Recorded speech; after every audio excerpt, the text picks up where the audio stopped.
Namaste.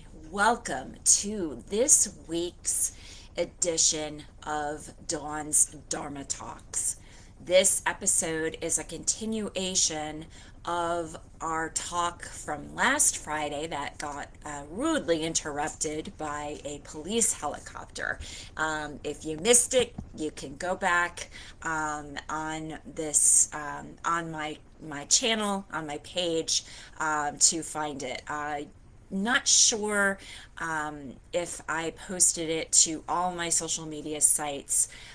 If you can't find it, let me know and I'll connect you to it. Regardless, I'm Dawn. I'm a yogi. I practice yoga. I also empower professional women over 40 who are feeling very frazzled and burnt out in their professional business. I empower you to use yoga tools to move towards center and calm. So to get started, I'd like to talk a little bit about what the common definition of stretching is. So stretching is typically thought of as a routine of taking your body into a pose and staying there for some length of time. Usually you're sitting statically, you're just basically holding the pose. Okay, so sounds kind of routine, kind of mundane. Some people might even think of yoga in the same vein. Yet, I want to challenge anybody who thinks that yoga is too slow. Simply because when you're practicing yoga in the most thorough setting of yoga, you are really working hard because your mind and your breath and your body are all working together to move you through the practice. And as I've talked about before, there are a number of different styles of yoga, from very fast-paced, almost athletic style yogas to very mellow, you just lie on the ground with all sorts of props and pillows and almost like being in bed yoga. And each style has its own benefits. And today I want to focus in on the practices or the styles that almost mimic a stretching routine. So in some cases, a yoga asana class or pose class is more athletic, which typically means that your instructor, your teacher is your leader, your guide, your yoga guide. I like that, yoga guide, is moving you through a series of poses that generally link breath to movement. So, for example, you might be walking through your leader, your yoga leader will be walking you through a sun salutation series.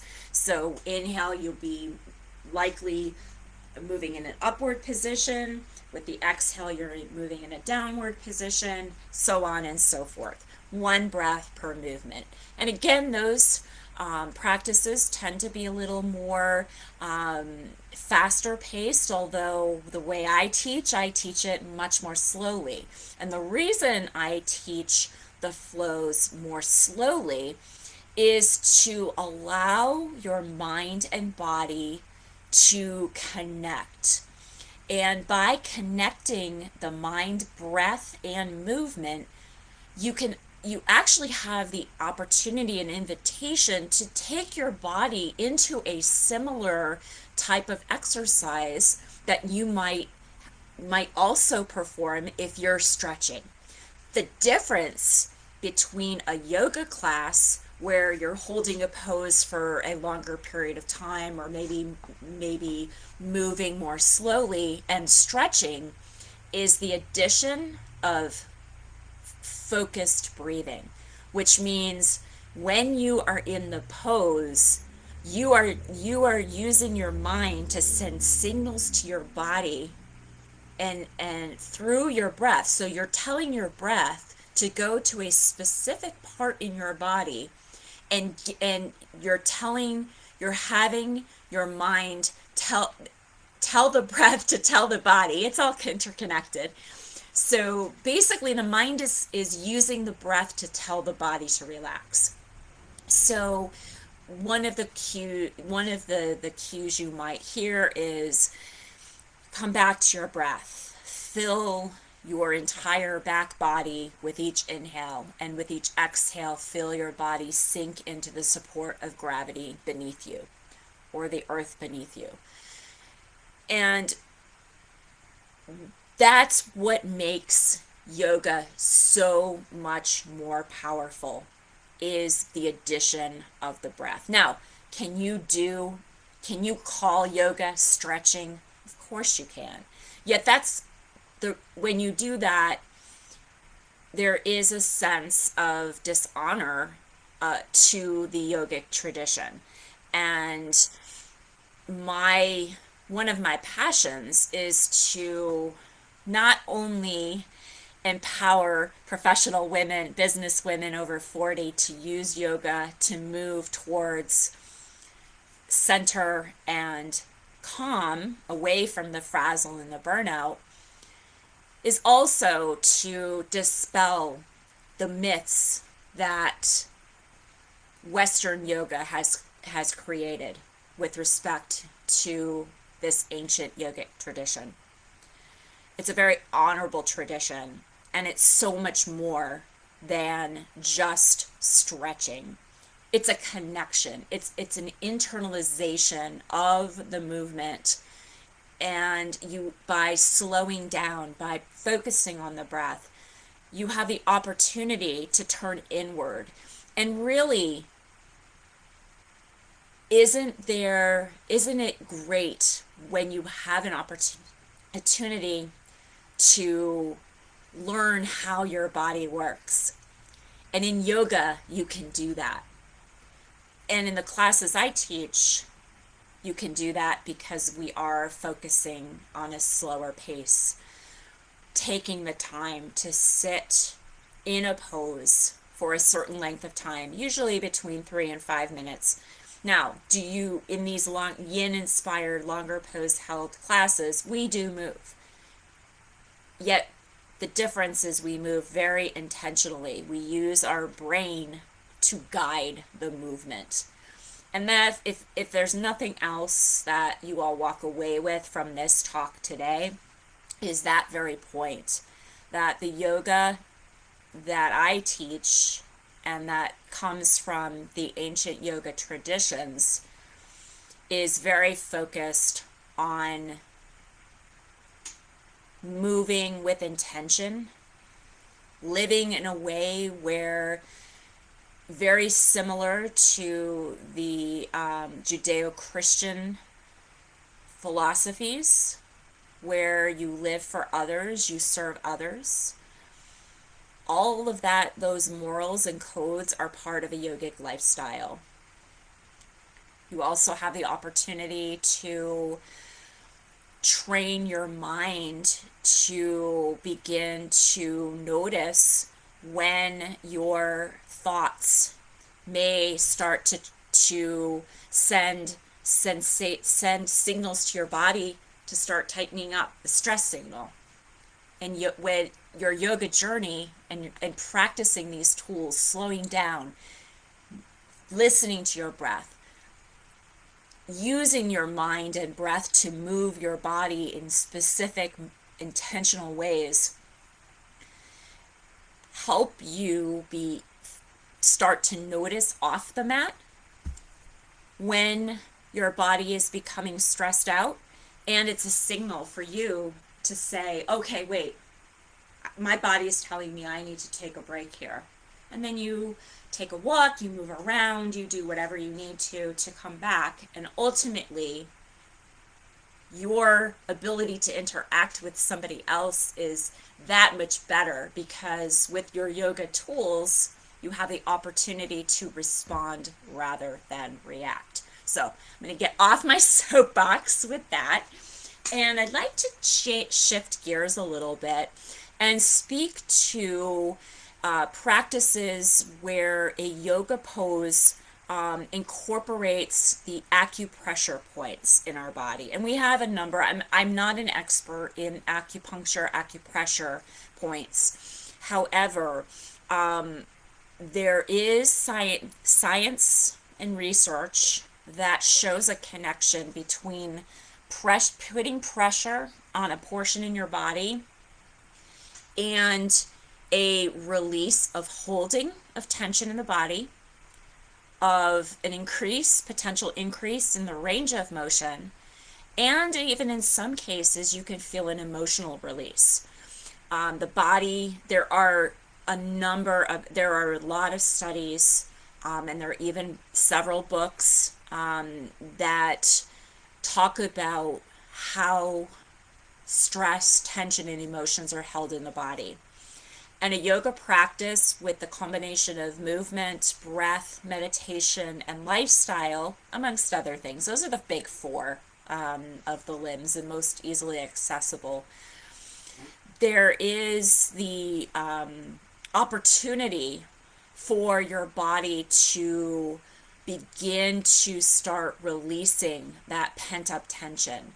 And again, coming back to what I said earlier, the reason yoga enhances that release or facilitates that release is because, first of all, you're slowing down, and second of all, you are using your breath to move it into your body where you might never have gone before. So if you notice that when you take a deep breath, if you pull your breath down into your lower belly, expanding your lower belly, and then gently squeezing the lower belly in and up, and continuing that exercise for a minute or so, you may start to notice a tingling in your lower belly. And that's because the movement of breath, the breath is moving the body in a way where it's stimulating the vagus nerve. So again, that's not really related to the acupressure points.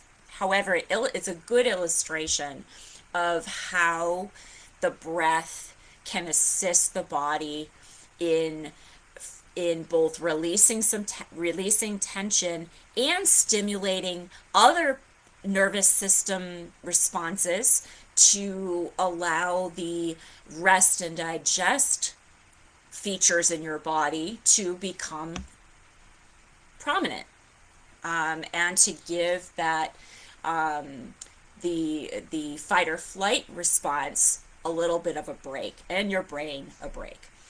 So there are in the yin practices, which are practices generally you practice on the ground, and you're in a pose for 3 to 5 minutes, as I mentioned earlier. There is some teachers incorporate some movement, which is really good for the body. You do need to have some movement in order to prepare the body to be in these poses for a long time. So if you're in a fold, or if you are in a hip opener, you're starting to get into some of those acupressure points. There are also some yoga practitioners that use the trigger release balls, a myofascial release, and that's just starting to become a tool that some teachers are incorporating into their practices. If you're interested in that, definitely let me know, and I can put together some tutorials for that, or we can potentially work one-on-one. Yet the best the best invitation I can offer to you, if you are interested in exploring how different poses work in different acupressure points, is to go ahead and let's do an exercise together. So there's an acupressure point at the base of your thumb, right where the thumb and the first finger meet in your hand. So I have my thumb and my first finger of the opposite hand, and I'm placing them, I'm squeezing. So yeah, I can sit here and squeeze and I can keep talking, but is that really going to really get into a deep release? No. So I'll give you one guess as to what I'm going to say as far as the way you can make this acupressure exercise even more beneficial. You guessed it, paying attention to your breath. So squeezing and maybe looking down or closing your eyes and breathing. Let's just practice that together. And we won't spend long here, I promise. You can even move your fingers around to try to find a spot where you feel sensation, and then hold there. Again, sending your breath into that area.